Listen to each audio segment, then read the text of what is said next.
Oi, gente, tudo bem? Estamos de volta aqui a pedido de vocês para que a gente possa ministrar uma aula sobre o procedimento comum ordinário. Então, a área específica que nós vamos ministrar hoje é a aula de processo penal. Então, espero que vocês aproveitem bastante para que a gente possa ter uma convivência legal durante esse tempo que nós estivermos juntos. Primeiramente, eu gostaria de me apresentar. Meu nome é Catiúcia dos Santos, eu sou professora da FAINO, Faculdade Independente do Nordeste, que fica aqui em Vitória da Conquista, na Bahia. Tenho o prazer, a honra de ser professora já há muitos anos dessa instituição. Já tenho alguns vídeos no YouTube, então acredito que você já me conhece. E, como eu disse ao início, a pedidos, eu estou novamente aqui ministrando uma aula para vocês. Vamos começar? Bom, nós vamos conversar hoje sobre o procedimento comum ordinário. E, obviamente, antes de qualquer coisa, eu gostaria de fazer aqui uma retrospectiva de processo para que a gente possa caminhar com a matéria de uma forma bem tranquila. Então, vamos lá. O que é o direito de ação? O que significa direito de ação? Eu tenho um direito de ação? Você tem direito de ação? Eu posso tranquilamente te dizer que todos nós temos direito de ação. Agora, se a gente vai conseguir aquilo que nós desejamos na justiça, é uma outra questão. Por quê? Porque nós precisamos buscar os pressupostos processuais, nós precisamos verificar se as condições da ação existem, e para isso, a gente tem que lembrar do que você já viu lá atrás, quando você começou a estudar processo. E quando eu falo processo, não é processo penal apenas, mas processo civil. Por quê? Porque a gente precisa instigar o Estado, a gente precisa tirar o Estado daquela inércia para que ele possa prestar uma tutela jurisdicional.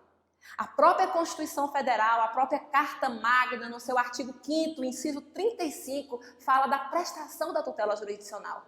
Então, se eu tenho um direito, eu busco do Estado e, portanto, ele vai verificar se eu preencho as condições da ação, se eu preencho os pressupostos processuais, para que, dessa forma, eu possa conseguir aquilo que eu almejo, aquilo que eu desejo. Veja, isso é direito de ação. Eu tenho, você tem, nós temos direito de ação. O que significa que essa atividade jurisdicional será prestada a mim, a você. E, portanto, quando você instiga o Estado, quando você incita o Estado a lhe prestar uma tutela jurisdicional, você precisa, obviamente, lembrar que todo o processo, para ser um processo válido, para ser um processo pertinente, é preciso que haja um devido processo legal. Eu gosto sempre de dizer para os meus alunos que o devido processo legal seria aquela formulazinha matemática, contraditório mais ampla defesa. Então, o processo, obviamente, aquele processo que tem litígio, tem que ter o devido processo legal.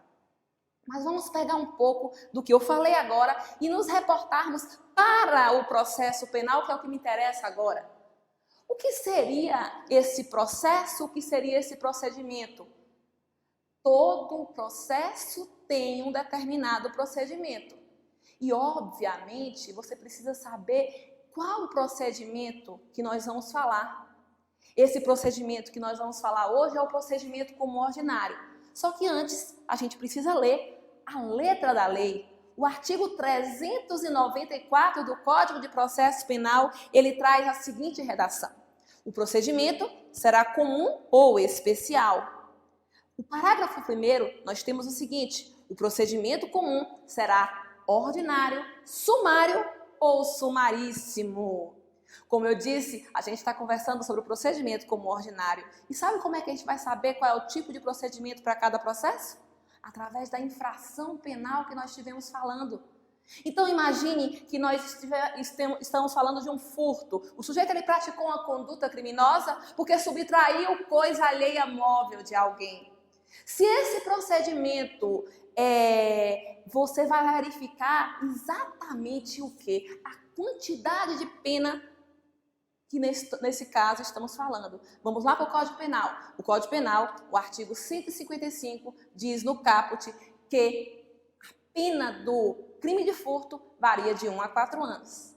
Se varia de 1 a 4 anos, você vai pegar a pena máxima combinada e verificar qual é o procedimento. Aí você diz assim, professora Catiúcia, como é que eu vou saber o procedimento com essas informações apenas? A própria letra da lei vai te dizer.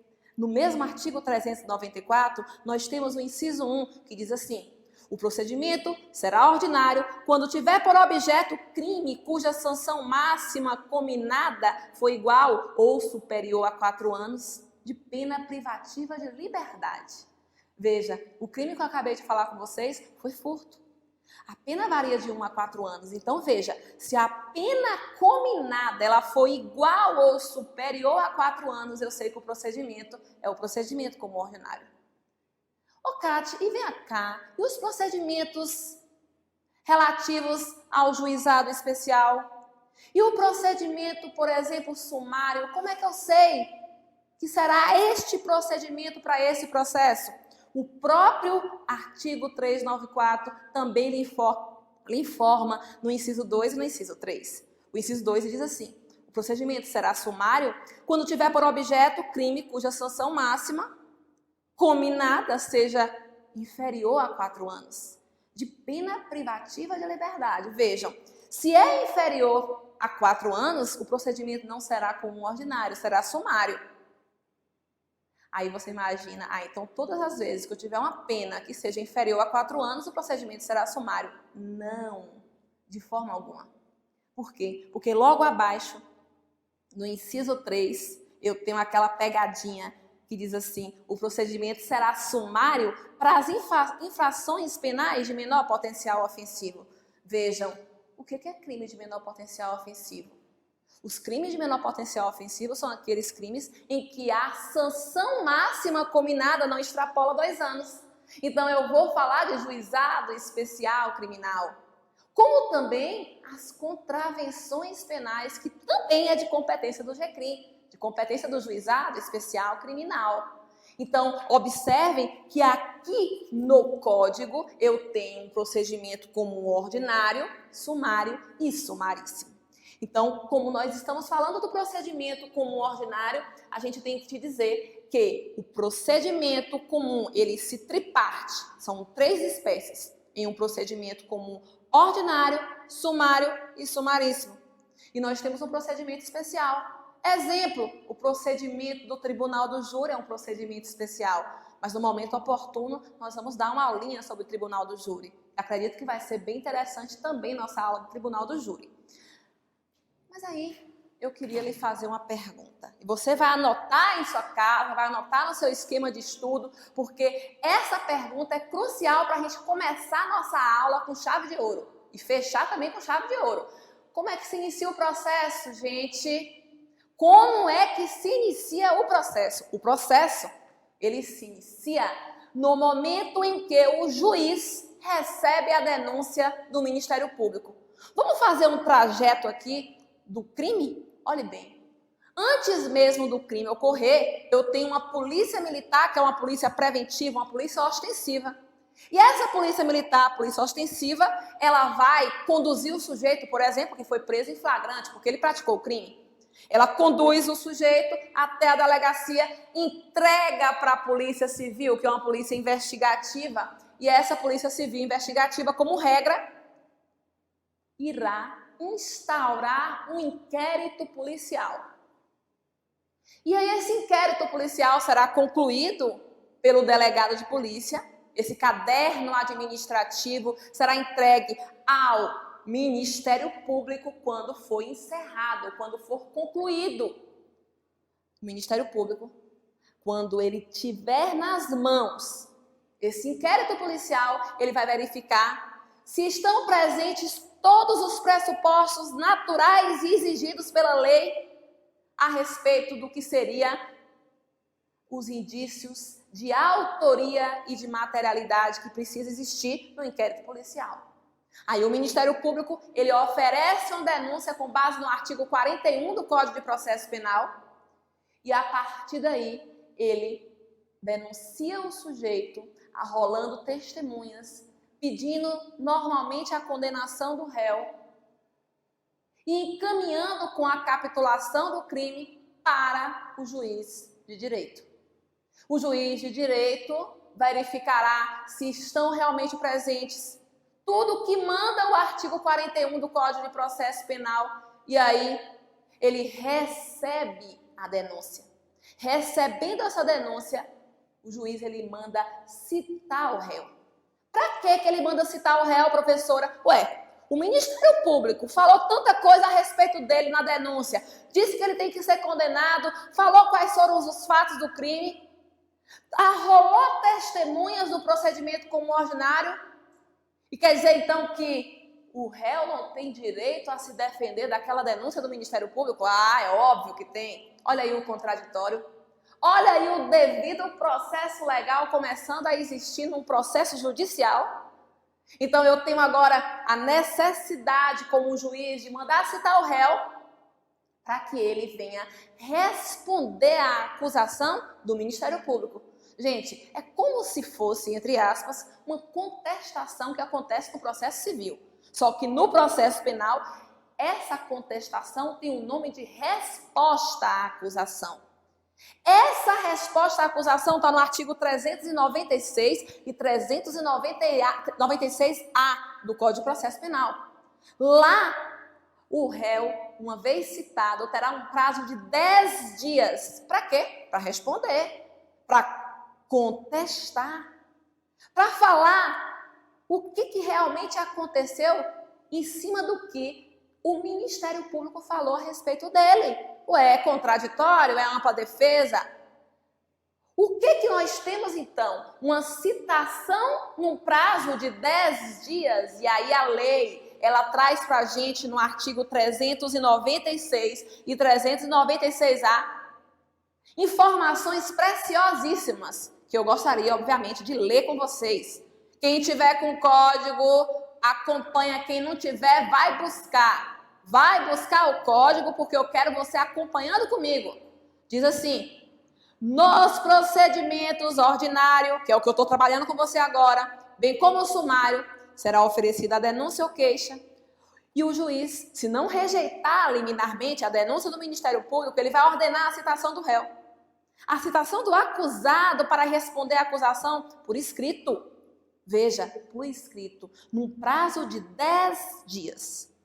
Aí o parágrafo único do mesmo artigo diz, olha, se for citação, eu tenho uma outra forma de responder à acusação, mas no momento próprio nós vamos falar da citação por edital. Por enquanto, segura aí a onda, guarda um pouquinho esse bizu para depois a gente falar sobre isso. Vamos voltar para o artigo, agora 396A, que diz: na resposta, o acusado poderá arguir preliminares, alegar tudo o que interesse à sua defesa, começará a fluir a partir desse momento, então, o interesse do réu em querer demonstrar que ele é inocente, ou pelo menos que ele tem que ter uma pena atenuada, ou pelo menos que ele tem que ter uma pena reduzida, portanto diminuída, né? Ele vai trabalhar com isso aqui no 396A. E ele também pode, do mesmo jeito que o Ministério Público fez na denúncia, oferecer documentos. Ele poderá também especificar as provas que ele irá produzir no curso do processo. E ele, obviamente, vai arrolar, se quiser, as testemunhas. Porque arrolar testemunha, gente, é ônus. Se eu não quiser arrolar, o problema é meu. Ou pelo menos se eu não tiver testemunha para arrolar, eu não vou inventar uma testemunha que não existe. Mas eu tenho a oportunidade, nesse momento da resposta à acusação, de arrolar testemunhas. Aí você pode estar aí com dúvida na sua casa. Professora, você está explicando o procedimento como ordinário. Eu quero saber, no procedimento como ordinário, até quantas testemunhas eu posso arrolar?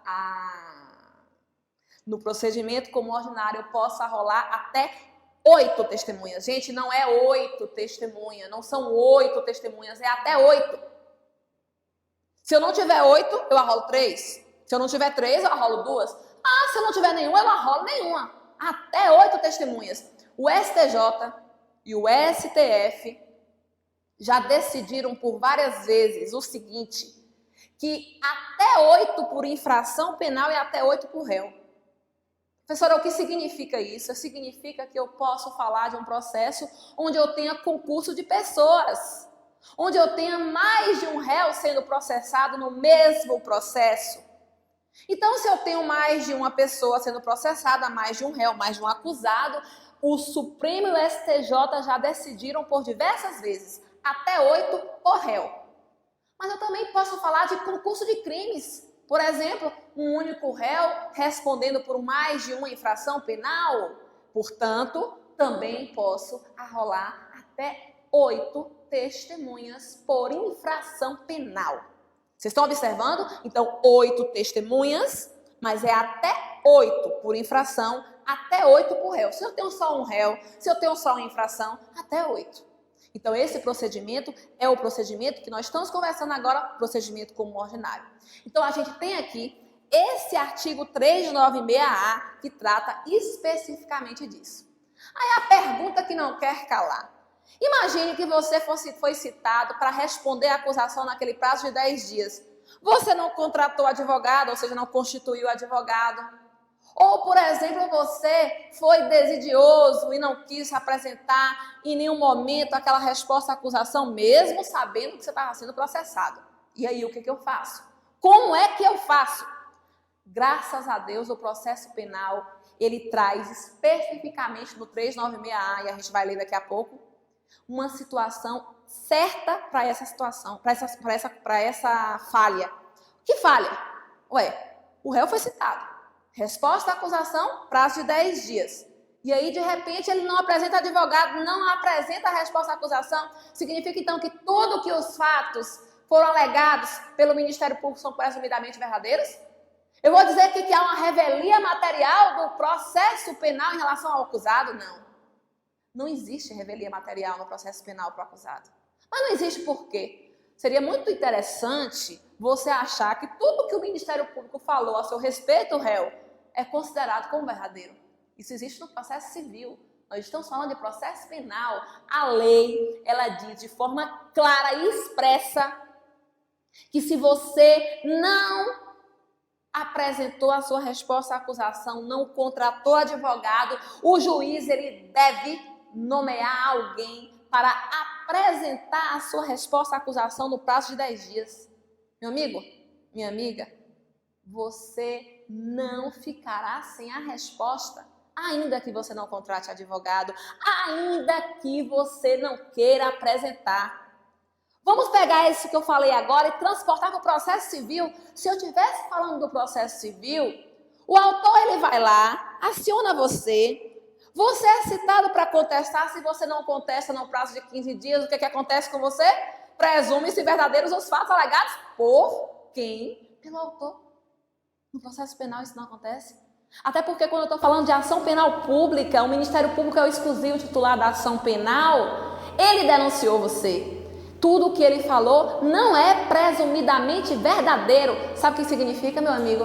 Não existe revelia material no processo penal. O fato de você não ter falado não serão presumidos verdadeiros os fatos alegados pelo Ministério Público. Porque a lei, ela trabalha no artigo 396A o seguinte: parágrafo 2º, não apresentada a resposta no prazo legal, ou se o acusado, ainda que citado, não constitui defensor, o juiz nomeará defensor para oferecê-la, concedendo-lhe vista dos autos por 10 dias. Aqueles 10 dias iniciais, eles vão ser o quê? Mais 10 dias para o defensor público ou defensor dativo. Caso, por exemplo, sua comarca não tenha defensoria, ele vai apresentar a resposta por você, porque não se opera revelia material. Eu tenho uma pergunta, que eu acredito que essa pergunta vai ser algo esclarecedor para a sua vida. Você sabe diferenciar revelia material de revelia processual? Porque eu já sei que a revelia material não existe no processo penal, mas no processo civil existe. E o que seria, professora, a revelia processual? Veja, a revelia processual, ela decorre da revelia material. No processo penal, existe revelia processual. Por exemplo, imagine que o réu seja revel porque não apresentou advogado, mas mesmo assim, o réu teve a resposta à acusação. Só que a partir daquele momento, ele não vai ser intimado dos demais atos processuais, porque se operou uma revelia chamada revelia processual. A partir do momento que ele aparece no fórum e diz que quer ver o processo, a pessoa que estiver ali naquele cartório dar-lhe-á, né, o próprio réu como citado, e a partir daquele momento ele volta a ser intimado dos demais atos processuais, porque o que estava acontecendo com ele foi uma revelia processual. É bem diferente. Isso acontece no processo civil. O réu, no processo penal, desculpe, o réu no processo penal, se ele, por exemplo, sair da comarca e não avisar ao juízo que ele vai sair por mais de 8 dias, se, por exemplo, esse réu, ele estiver longe, por algum motivo, mudar de endereço, ele vai ser simplesmente rével, mas revelia material ele não vai existir contra ele, em desfavor dele. O que vai acontecer é que o oficial de justiça, por exemplo, se precisar intimá-lo, não vai encontrar, porque ele mudou de endereço, não avisou ao réu, não avisou ao juiz.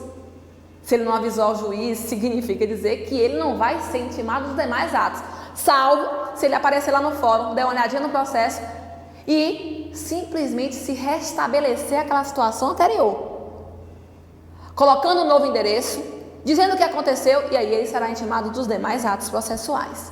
Mas vamos seguir.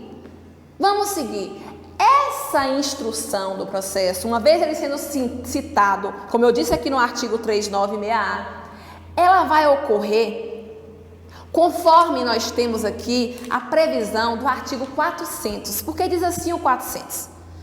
Na audiência de instrução e julgamento, a ser realizada no prazo de 60 dias, proceder-se-á à tomada de declarações do ofendido, a inquirição das testemunhas arroladas pela acusação e pela defesa nesta ordem, e ainda os esclarecimentos dos peritos, as acariações, o reconhecimento de pessoas e coisas e o interrogatório do réu, que é o último ato.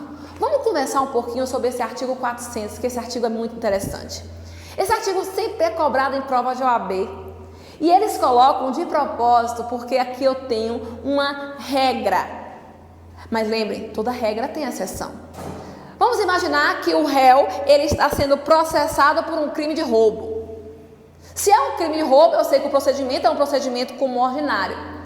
Uma vez o réu respondendo à acusação, tendo consciência que ele está sendo processado, porque ele foi citado, ele vai ser agora, os demais atos, ele vai ser intimado para comparecer à audiência nesse prazo aqui de 60 dias, porque o juiz vai instruir o processo. Ô Kátia, o que é instrução? Até hoje eu não sei o que é instrução. Instrução é análise de provas. Todas as provas que você tem para trabalhar nesse processo vão ser analisadas pelo juiz. O juiz ele vai se convencer através das provas que foram trazidas pelo Ministério Público e pela defesa.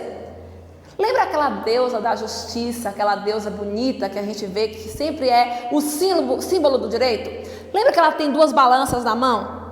Você vai imaginar o seguinte, que o juiz, ele tem 2 balanças na mão, a acusação, a defesa, e ele vai buscar o que é mais próximo de uma verdade. Porque se busca sempre a verdade real, mas quando eu não tenho uma verdade real, eu busco a verdade processual. Então eu tenho provas da acusação e da defesa.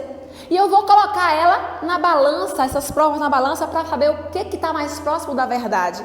E é a partir daí que eu me convenço, a partir dos documentos que foram juntados no processo. Só que eu disse para você que o crime era de roubo, significa dizer que tem uma vítima. Então, quem é que vai ser ouvido primeiro no processo penal? A vítima. Professora, mas sempre eu disse para você que é possível que a vítima seja ouvida. Imagine que a vítima esteja traumatizada em casa e não consiga chegar lá no fórum. Ela não vai ser ouvida. Eu dispenso a vítima. Mas aí depois da vítima, quem é que vem, Kati? Quem é que vem? As testemunhas. Qual a ordem? Primeiro testemunha de acusação, depois eu tenho testemunha de defesa. Sempre nessa ordem. Professora, eu posso fugir a essa regra? Eu posso primeiro ouvir uma testemunha de defesa e depois ouvir uma testemunha de acusação? Eu disse para você que toda regra tem exceção. Imagine que você, defesa, arrole 3 testemunhas e uma delas mora em um juízo diferente de onde o processo tramita. O que vai acontecer? É possível que o próprio juiz deprecante, ele dê um despacho, mandando que o juiz deprecado, onde a testemunha mora, ouça aquela testemunha mesmo antes da testemunha de acusação daqui do processo, Aí ele vai, o juiz, o deprecado, manda aquela oitiva que está prontinha para o juízo deprecante. E aí, ouviu o primeiro testemunho de defesa? Sim, mas foi uma situação excepcional. Será que tem alguma outra? Claro que sim. Imagine que você arrola uma testemunha de defesa e a testemunha está no leito de morte. Morre, mas não morre. Uma testemunha crucial para o seu processo. Você vai fazer um requerimento, você vai fazer uma petição no seu processo e vai dizer, olha, doutor, é uma prova considerada urgente e é uma prova que será importantíssima para o deslinde processual. O juiz, ele vai ouvir aquela testemunha porque é uma prova considerada urgente, antes mesmo de ser ouvida, por exemplo, a testemunha de acusação. Eu estou falando então de uma exceção à regra, como eu tenho algumas outras. Então a regra é primeiro ouvir testemunha de acusação, depois testemunha de defesa. Porém, é possível excepcionar essa regra. Continuo. No mesmo artigo 400, diz para você que quem vai ser ouvido é a acusação, depois a defesa, salvo essas exceções que eu mostrei. Aí é possível se fazer acareação, esclarecimento de perito. Professora, todo o processo tem perícia? É óbvio que não. Nem todo processo tem perícia, como também nem todo processo tem acareação. Se houver, primeiro esclarece os peritos, o que tem que ser esclarecido. Se tiver acareação, faz a acareação. Se precisar fazer o reconhecimento de pessoas e coisas, se faz nesta ordem. E finalmente, graças a Deus, o interrogatório do réu como último ato. Aí eu queria agora fazer um comentário. E aqui um comentário que é como forma de elogiar essa mudança no processo penal do interrogatório sendo o último ato. Gente, você sabia que antes o interrogatório era o primeiro ato? Antes mesmo de você ter interrogatório de testemunha de acusação, antes mesmo de se falar em interrogatório ou inquirição, como queiram, de testemunha de defesa, antes mesmo de se analisar qualquer documento, qualquer prova, quem era ouvido era o réu. Quem era ouvido era o réu, o que significava um cerceamento na defesa dele, porque o direito de contraditório para a defesa eu não digo que existia. Agora, o interrogatório sendo o último ato, ele agora pode ser instruído, inclusive pelo advogado dele, para poder se defender de forma ampla de tudo que já foi falado a seu respeito, porque testemunha de acusação já falou, testemunha de defesa já falou, o ofendido pode ter sido o primeiro a ser ouvido, porque eu disse para você que nem sempre o ofendido é ouvido. Então eu tenho situações que é necessário, com certeza, se lembrar aqui nessa aula. Cuidado, muito cuidado com essa informação. Interrogatório hoje é o último ato como forma de se garantir o devido processo legal. Lembra daquela fórmula matemática? Devido processo legal é igual a contraditório mais ampla defesa. Então eu estou no artigo 400. Esse artigo 400 ele mostra inclusive o chamado filtro judicial. Que filtro judicial é esse, professora? O filtro judicial é o que o juiz faz quando ele, por exemplo, ele indefere pedidos impertinentes, irrelevantes, protelatórios. O artigo 400, no seu parágrafo 1º, ele fala assim, as provas, minha gente, serão produzidas numa só audiência. A audiência hoje é una. Professora, mas eu já fui para a audiência que não acabou no mesmo dia. A gente vai conversar sobre isso. Calma, muita calma nessa hora. Mas a regra, as provas serão produzidas numa só audiência, podendo o juiz indeferir as consideradas irrelevantes, impertinentes ou protelatórias. Isso é filtro judicial. O juiz ele tem a obrigação de filtrar tudo o que é impertinente, porque ele pode indeferir. todos esses pedidos. Você pensa que não tem advogado que quer protelar, que quer trazer provas impertinentes e irrelevantes para o processo? É o que bem tem. Então, a gente tem que ficar atento a esse artigo 400. Além disso, eu gostaria de te dizer que essa instrução processual, porque a gente vai em cima do artigo 400 para enxergar tudo isso. Veja, o artigo, ele trabalha com essa instrução processual do início ao fim. Depois que o réu fala, qual é o próximo capítulo da novela, professora? O próximo capítulo da novela é o seguinte, que agora o réu, falando tudo o que ele precisava, tá devendo aí demonstrar o contraditório e a ampla defesa perfeito, ou seja, o devido processo legal, o juiz ele vai abrir a oportunidade tanto para o Ministério Público quanto para a defesa para poder falar em alegações finais. Minha gente, alegações finais, a regra é que seja oral. As alegações finais são orais. Eu tenho 20 minutos, podendo prorrogar por mais 10. Então, primeiro, como é que eu faço? 20 minutos para o Ministério Público, sempre nessa ordem. 20 minutos para a defesa. Se houver direito, se houver a oportunidade de replicar, réplica 10 minutos para o Ministério Público e 10 minutos para a defesa. Não é 20 mais 10, é 20, 20. Se houver réplica, 10. E tréplica, 10. Paridade de armas, direitos iguais. Se o Ministério Público falou em 20 minutos, com direito de réplica com 10 minutos, a defesa também tem que falar em 20 minutos, podendo prorrogar também por mais 10. Direitos iguais, paridade de armas. Ó Deus da justiça, ó a balança. Continuo. E depois, professora? É possível que essas alegações finais, elas sejam escritas?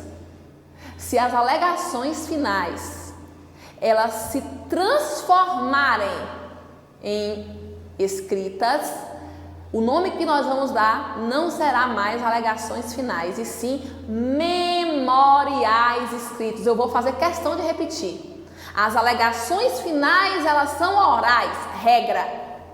Podem ser convertidas em memoriais escritos. A questão, quando será convertida em memorial escrito? 3 situações que excepcionam essa regra. Primeira situação, se houver diligência requerida e deferida, podem anotar, requerida e deferida, porque eu posso requerer a diligência e o juiz indeferir. Por quê? Porque ele é filtro judicial, ele pode entender que aquilo que eu estou requerendo é protelatório, é irrelevante, e ele pode simplesmente dizer, não defiro.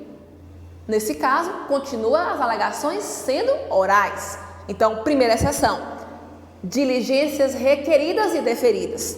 Segunda exceção, o processo complexo. Que processo complexo é esse? Aquele processo que tem muitas laudas, aquele processo extenso, aquele processo que tem muita coisa para ser analisado e que com certeza, com as alegações finais sendo orais de 20 minutos, eu não conseguiria fazer a defesa perfeita do meu cliente. Então, esses processos que são complexos, as alegações finais deixam de ser orais e passam a ser memoriais escritos. Segunda exceção. E a terceira? A terceira exceção, quando houver mais de um réu no processo. Olha como é que é lógico, aqui não é decoreba, aqui é bom senso. Pense comigo. Eu disse a você no início da minha aula que o procedimento comum ordinário, o número de testemunhas é até 8. Até 8 por réu, até 8 por infração, entendimento do STJ e do Supremo Tribunal Federal. Então imagine que eu tenha, por exemplo, 3 réus em um processo. Se eu tenho 3 réus, eu posso arrolar até quantas testemunhas? 3 vezes 8. Eu sei que você faz direito, mas sabe fazer conta, não sabe? 3 vezes 8, 24. Aí, 24 testemunhas foi arrolado pela defesa. E, obviamente, o Ministério Público também pode ter arrolado um número de testemunhas bem elevado. Vamos imaginar que também ele arrolou 24. 24 mais 24, novamente, cálculo matemático, quanto é? 48. Você imagine, numa audiência que tem que ser una, o juiz ouvir 48 testemunhas, fazer ainda a instrução do processo todo, com acariação se tiver, diligência se for necessária. Eu tenho situações em que não tem como uma audiência se transformar em uma única audiência. Então a lei ela diz, olha, se o processo for complexo, se o processo tiver mais de um réu, as alegações finais vão ser transformadas em memoriais escritos. Você lembra que eu disse para você que a alegação final é de 20 minutos, podendo prorrogar por mais 10? A pergunta que não quer calar. E quanto tempo eu tenho, professora, para poder falar em memoriais escritos? Eu tenho 5 dias sucessivos. Como assim sucessivos? Primeiramente eu abro a oportunidade para o Ministério Público falar e depois eu abro a oportunidade para a defesa falar. Por quê, professora? Porque quando a defesa foi intimada de tudo que o Ministério Público falou em memoriais escritos, ela pode inclusive rebater, porque as alegações finais que são transformadas em memoriais é aquela carta que você estava guardada aqui na manga, ó. Aquilo que você precisava para trazer para o processo, para o juiz se convencer que seu cliente, por exemplo, é inocente. Nesse momento, a finalidade das alegações finais é para convencer de tudo que foi falado durante toda a instrução processual. Convencer quem? O juiz. Porque eu estou falando de um procedimento como ordinário. Então eu tenho aqui a necessidade de transformar esses memoriais em escritos. Cate, onde está isso? Isso está na lei? Eu quero que vocês abram de novo o Código de Processo Penal nos 2 artigos que trabalham perfeitamente essa situação. Os artigos de número 402 e o artigo de número 403. Vamos dar uma lidinha, que aí você lembra de tudo que eu disse há pouco. Diz assim: produzidas as provas, ao final da audiência, o Ministério Público, o querelante, o assistente e a seguir o acusado poderão requerer diligências cuja necessidade se origine de circunstâncias ou fatos apurados na instrução.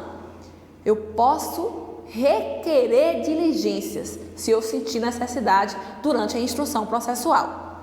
Aí o artigo 403, ele continua dizendo o seguinte: não havendo requerimento de diligência, ou sendo indeferido, porque pode você requerer e o juiz indeferir, lembra que o juiz é filtro judicial? Serão oferecidas as alegações finais orais, já que elas não foram convertidas, porque você requereu diligência e o juiz indeferiu, continuou sendo alegações finais orais. Então as alegações finais orais serão por 20 minutos, respectivamente pela acusação e pela defesa. Prorrogáveis por mais 10 minutos, proferindo o juiz a seguir a sentença. Nesse caso, a audiência é una. Mas o artigo 403, ele trabalha também com o parágrafo 1º que diz assim: e se houver mais de um acusado? O tempo previsto para a defesa de cada uma será individual. E se houver assistente, 10 minutos aumenta o prazo das alegações finais orais. Então pense bem, não era 20? Se tem assistente do Ministério Público, mais 10 minutos. Quanto ficou? 30. Aí terá 30 a defesa, 30 minutos. Professora, e a réplica? Réplica continua sendo 10. E tréplica continua sendo 10. Continua. Parágrafo 3º. O juiz poderá, considerada a complexidade do caso, segunda exceção, ou o número de acusados, terceira exceção, conceder às partes o prazo de 5 dias sucessivamente para apresentação de memoriais. Olha que a lei não fala mais em alegações finais, fala em memoriais. É como se as alegações finais se camuflassem em memoriais, só que o memorial é escrito. Nesse caso, uma vez falando em memoriais escritos por 5 dias sucessivos, o juiz ele vai dar a sentença, não na mesma audiência, porque a audiência já não é una. Ele vai dar audiência no prazo de 10 dias. Isso no artigo 403. Então, esses 2 artigos, o 402 e o 403, lhe traz exatamente as exceções à regra. Vamos reprisar? A regra é que as alegações sejam finais, orais. 10 minutos para a acusação, 10 minutos para a defesa. Havendo réplica, 10 minutos para a acusação, 10 minutos para a tréplica. Havendo assistente, aumenta-se 10 minutos para a acusação, 20 mais 10, 30. Direitos iguais, paridade de armas, 30 minutos para a defesa. Havendo réplica, continua sendo 10 para o Ministério Público, 10 para a defesa. Exceções de as alegações se transformarem em memoriais escritos. É como se fosse uma camuflagem, viu, gente? Só que memorial escrito, o prazo são de 5 dias, 5 dias sucessivos. Primeiro para a acusação, depois para a defesa. E as exceções, 3, como eu disse, primeiro, diligência requerida e deferida. Segunda exceção, complexidade no processo. Terceira exceção, um número de réus acima, do que é normal, porque a regra é que seja um, mas se tiver mais de um réu, também eu terei memorial escrito. Gente, essa é a primeira parte da nossa aula. Espero que vocês tenham gostado e cliquem novamente para poder assistir a segunda parte da nossa aula. Um beijo grande, fiquem com Deus. Tchau, tchau.